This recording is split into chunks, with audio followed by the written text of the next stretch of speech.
Agora, para concluirmos os nossos estudos sobre o quarto propósito da vida, formado para servir a Deus, e Deus deseja que você sirva, temos que voltar para essa questão da fraqueza. Você sabia que Deus intencionalmente coloca fraquezas na sua vida, de modo que você o sirva como Ele deseja? Suas fraquezas são, na verdade, parte da sua forma. Na verdade, cada habilidade tem uma fraqueza associada e cada fraqueza tem um ponto forte correspondente. Por exemplo, uma pessoa que tem grande discernimento também pode ser muito crítica e vice-versa. E uma pessoa que é muito misericordiosa também pode ser mole, sentimental e vice-versa. Então, sempre existe uma correspondência entre pontos fortes e fracos. Você deve aprender de Deus como usar os dois. No capítulo 35, nós falamos sobre o poder de Deus nas nossas fraquezas. Paulo fala não somente sobre nós aceitarmos as nossas fraquezas, mas glorificar em nossas fraquezas. Porque nós somos troféus de graça. Significa, olhe para mim, Deus está me usando e eu sou uma pessoa fraca, comum e normal. Eu não sou perfeito e nem completo. Ao invés de esconder as nossas fraquezas, nós devemos ser capazes de glorificar por saber que Deus quer nos usar nelas para obter mais glória para si mesmo. Uma das minhas histórias favoritas na Bíblia é a história de Jacó. A Bíblia diz que Jacó tinha o hábito de fugir. Ele sempre fugia das situações difíceis. Quando ele roubou o direito da primogenitura do seu irmão, ele fugiu. Ele tentou fugir do seu sogro, Labão. Ele tentou fugir muitas vezes em várias circunstâncias. Em um determinado momento, ele teve uma luta com Deus. Um encontro face a face. Ele duela com o anjo do Senhor e ele diz: eu não te deixarei ir até que você me abençoe. O anjo diz: tudo bem, eu vou te abençoar. Mas aí ele toca na coxa dele, na coxa de Jacó, e desloca a junta do seu quadril. Agora, qual é o significado dessa história? Primeiramente, o músculo da coxa é o mais forte músculo do corpo. Então o anjo tocou no ponto mais forte dele, no seu músculo mais forte. E daí para frente passou a mancar para sempre. Deus diz: Jacó, você tem um problema de fugir das situações difíceis, então agora vamos garantir que isso nunca mais acontecerá.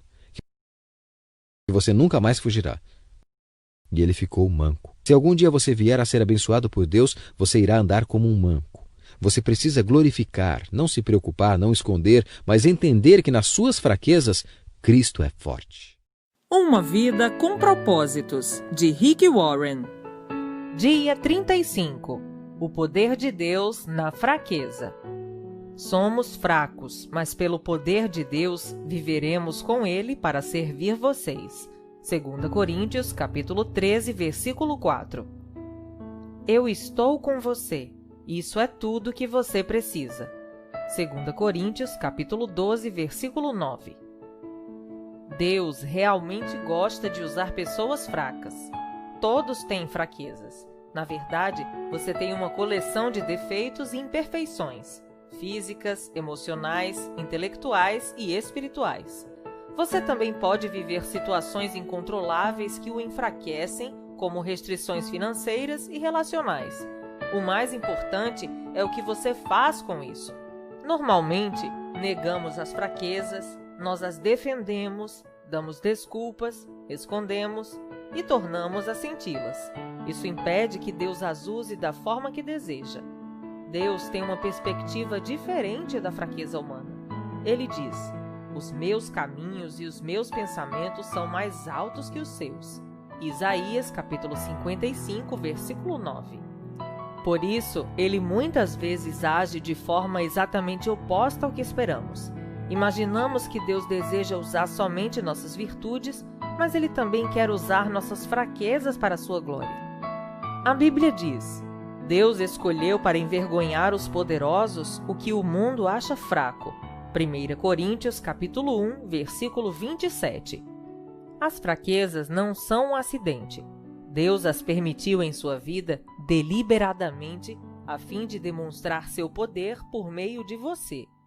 Deus nunca ficou impressionado com a força nem com a autossuficiência. Aliás, Ele é atraído por pessoas que são fracas e admitem isso. Jesus considera pobres em espírito os que reconhecem as próprias necessidades. Essa é a primeira atitude a ser abençoada por Ele. Isso está em Mateus, capítulo 5, versículo 3. A Bíblia é cheia de exemplos que demonstram como o Senhor gosta de usar pessoas comuns e imperfeitas para realizar coisas extraordinárias, a despeito de suas fraquezas. Se Deus só utilizasse pessoas perfeitas, nada seria realizado, porque nenhum de nós é infalível. Ele utiliza pessoas imperfeitas e esse é um fato animador para todos nós. A fraqueza, ou o espinho, como Paulo a denomina em 2 Coríntios capítulo 12, versículo 7, não é um pecado ou vício de caráter que você possa mudar, como o exagero na comida ou a impaciência. A fraqueza é qualquer limitação que você herdou ou não tem meios de alterar. Pode ser uma limitação física, como deficiência de membros, doença crônica, vigor naturalmente baixo ou alguma inaptidão. Pode também ser uma limitação emocional, como a sequela de um trauma, uma lembrança dolorosa, um comportamento peculiar ou algum fator hereditário. Pode ainda ser uma limitação intelectual ou nas habilidades. Nem todos somos absolutamente brilhantes ou talentosos. Quando você pensa nas limitações de sua vida, pode se sentir tentado a concluir: Deus nunca poderia me usar. Mas o Senhor jamais será limitado por nossas limitações. Aliás, Ele gosta de encher recipientes comuns com seu grande poder.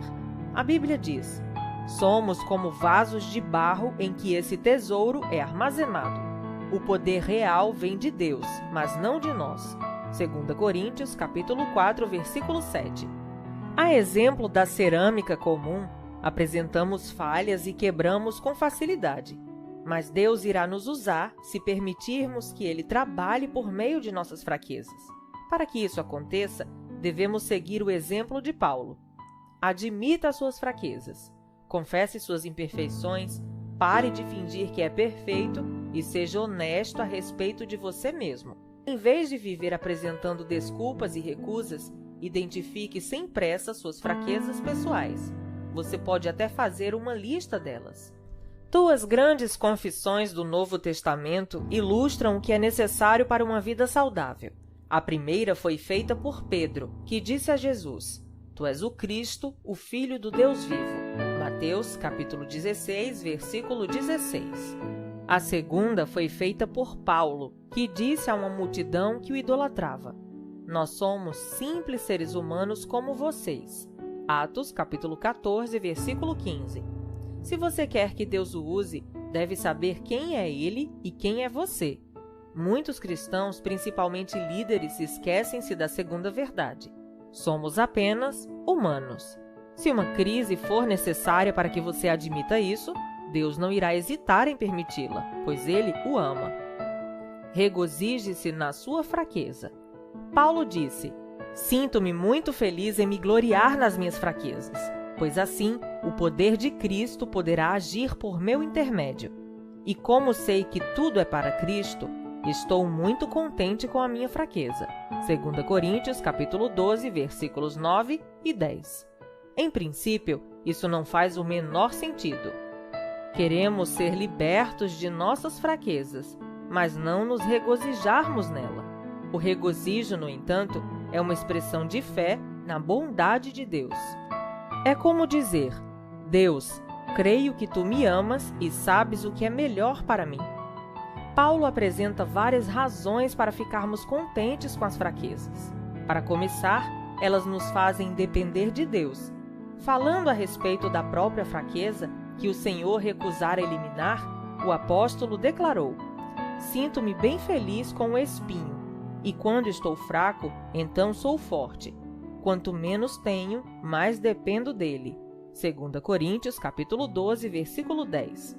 Sempre que se sentir fraco, Deus irá lembrá-lo de que você depende dele. As fraquezas também previnem a arrogância. Elas nos mantêm humildes, como diz Paulo. Por causa da grandiosidade daquelas revelações, para que eu não ficasse orgulhoso, recebi o dom de um obstáculo, que me mantém em contato permanente com minhas limitações. 2 Coríntios, capítulo 12, versículo 7. Deus, em muitos casos, reúne uma grande fraqueza com uma grande força, a fim de manter nosso ego sob controle. A limitação pode agir como um instrumento controlador, que nos impede de nos apressar e passar à frente de Deus. Quando Gideão recrutou um exército de 32.000 homens para combater os midianitas, Deus os reduziu a apenas 300 homens. Isso fez com que as chances no combate contra as tropas inimigas, cujo efetivo era de 135.000 homens, ficassem reduzidas à proporção de 1 para 450. Isso, aparentemente, era receita para a ruína, mas Deus agiu assim para que Israel soubesse que fora o poder de Deus, não a força deles, que os havia livrado. Nossas fraquezas também incentivam a comunhão entre os fiéis. Enquanto a força gera um espírito independente, ou seja, não preciso de mais ninguém, as limitações demonstram quanto precisamos uns dos outros. Quando tecemos as frágeis fibras de nossa vida uns com os outros, surge uma corda de grande força. Vance Havner brincava: os cristãos são como flocos de neve. São frágeis, mas juntos param o trânsito. Acima de tudo, nossas fraquezas aumentam nossa capacidade para o exercício do ministério e da solidariedade. Elas nos tornam mais atenciosos e nos fazem sentir compaixão pelas fraquezas dos outros. Deus quer que você tenha um ministério semelhante ao de Cristo. Isso significa que as outras pessoas deverão achar cura nas feridas. As mais profundas mensagens de vida e o ministério mais eficiente surgirão das dores mais profundas. As coisas que o deixam mais constrangido e envergonhado, as quais você reluta em compartilhar, são justamente os instrumentos que Deus usará com mais poder para curar outros. O grande missionário Hudson Taylor disse: todos os gigantes de Deus são pessoas fracas. A fraqueza de Moisés era seu temperamento. Por causa disso, ele assassinou um egípcio, feriu a rocha a qual deveria falar e quebrou as tábuas dos 10 mandamentos. Ainda assim, Deus transformou-o no homem mais paciente da terra. Números, capítulo 12, versículo 3. As fraquezas de Gideão eram baixa autoestima e profunda insegurança, mas Deus transformou-o num poderoso guerreiro. Juízes, capítulo 6, versículo 12. A fraqueza de Abraão era o medo. Não uma, mas 2 vezes ele afirmou que Sara, sua mulher, era sua irmã, apenas para se proteger. Mas Deus transformou Abraão no pai de todos os que têm fé. Romanos, capítulo 4, versículo 11. Impulsivo e sem força de vontade, Pedro tornou-se uma pedra. Mateus, capítulo 16, versículo 18. O adúltero Davi tornou-se o homem segundo o meu coração. Atos, capítulo 13, versículo 22. João, um dos impulsivos filhos do trovão, tornou-se o apóstolo do amor. A lista poderia seguir interminavelmente.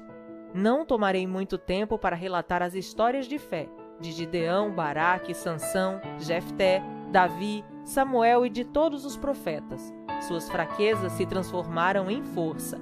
Hebreus, capítulo 11, versículos de 32 a 34. Deus é especialista em transformar fraqueza em força. Ele quer pegar sua maior fraqueza e transformá-la. Compartilhe suas fraquezas de forma sincera. O ministério começa com a vulnerabilidade. Quanto mais você baixa a guarda, tira a máscara e fala sobre suas lutas, mais Deus poderá usá-lo para servir outras pessoas. Paulo deixava transparecer sua vulnerabilidade em todas as suas cartas. Ele abertamente compartilhava suas falhas. Quando quero fazer o bem, não o faço. E quando tento não cometer erros, acabo errando do mesmo jeito. Romanos, capítulo 7, versículo 19. Seus sentimentos. Eu contei-lhes tudo quanto sentia. 2 Coríntios, capítulo 6, versículo 11. Suas frustrações. Fomos pisoteados e totalmente subjugados. Pensamos que jamais iríamos sobreviver àquela situação. 2 Coríntios, capítulo 1, versículo 8. E seus medos? Quando fui até vocês, estava fraco, amedrontado e trêmulo. 1 Coríntios, capítulo 2, versículo 3. É claro que a vulnerabilidade é arriscada. Pode ser assustador baixar a guarda e abrir a vida aos outros. Quando expõe seus fracassos, sentimentos, frustrações e temores, você se arrisca a ser rejeitado, mas os benefícios valem o risco. A vulnerabilidade liberta emocionalmente. Quando nos abrimos, aliviamos a tensão e dissipamos os medos, o que é o primeiro passo rumo à libertação. Nós já vimos que Deus concede graça aos humildes, mas muitos não compreendem a humildade. Ter humildade não é se sujeitar ou negar a própria força, mas ser sincero a respeito das próprias fraquezas. Quanto mais franco você for, mais obterá da graça de Deus e também receberá a graça dos outros. A vulnerabilidade é uma qualidade cativante. Somos naturalmente atraídos por pessoas humildes. A pretensão causa antipatia, mas a sinceridade atrai. E a vulnerabilidade é o caminho para a intimidade. É por isso que Deus quer usar suas fraquezas, não apenas suas boas qualidades ou virtudes. Se as pessoas virem apenas suas qualidades, irão desanimar e pensar: bem, melhor para ele, mas nunca poderei fazer isso. Entretanto, quando veem Deus usá-lo apesar de suas fraquezas, animam-se e pensam: talvez Deus possa me usar também. Nossas qualidades podem resultar em competição, mas nossas fraquezas propiciam a vida em comunidade. Em algum ponto da vida, você terá de decidir se quer impressionar ou influenciar as pessoas. Você pode impressioná-las à distância, mas tem de chegar perto para influenciá-las.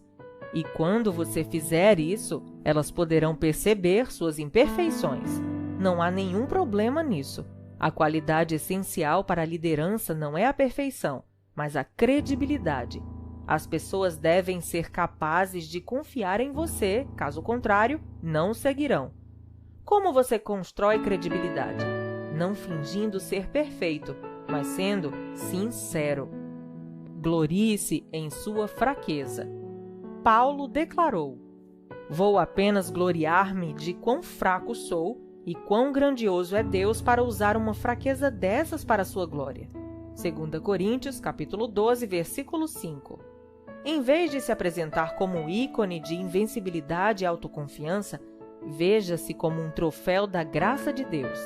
Quando Satanás apontar as fraquezas que você tem, concorde com ele e deixe o coração transbordar de louvores a Jesus, que compreende todas as nossas fraquezas. Hebreus, capítulo 4, versículo 15. E ao Espírito Santo, que nos ajuda em nossa fraqueza. Romanos, capítulo 8, versículo 26. Deus também pode transformar uma virtude em fraqueza, a fim de nos usar ainda mais. Jacó era um manipulador. Passou a vida conspirando e fugindo das consequências. Certa noite, ele lutou com Deus e disse: não te deixarei ir, a não ser que me abençoes. Deus respondeu: tudo bem. Mas então lhe deslocou a articulação da coxa. O que significa tudo isso? Deus tocou o ponto forte de Jacó. O músculo da coxa é o mais forte do corpo humano e transformou-o em fraqueza. Daquele dia em diante, Jacó passou a mancar, para que jamais voltasse a fugir. Isso o forçou a depender de Deus, quer desejasse, quer não. Se você quer que Deus o abençoe e o use de forma grandiosa, precisa estar disposto a mancar até o fim de seus dias, pois Deus usa pessoas fracas. Dia 35. Pensando sobre meu propósito de vida. Tema para reflexão: Deus opera melhor quando admito minhas fraquezas. Versículo para memorizar: minha graça é suficiente a você, pois o meu poder se aperfeiçoa na fraqueza. 2 Coríntios, capítulo 12, versículo 9. Pergunta para meditar: é possível que eu esteja limitando o poder de Deus em minha vida ao escolher minhas fraquezas?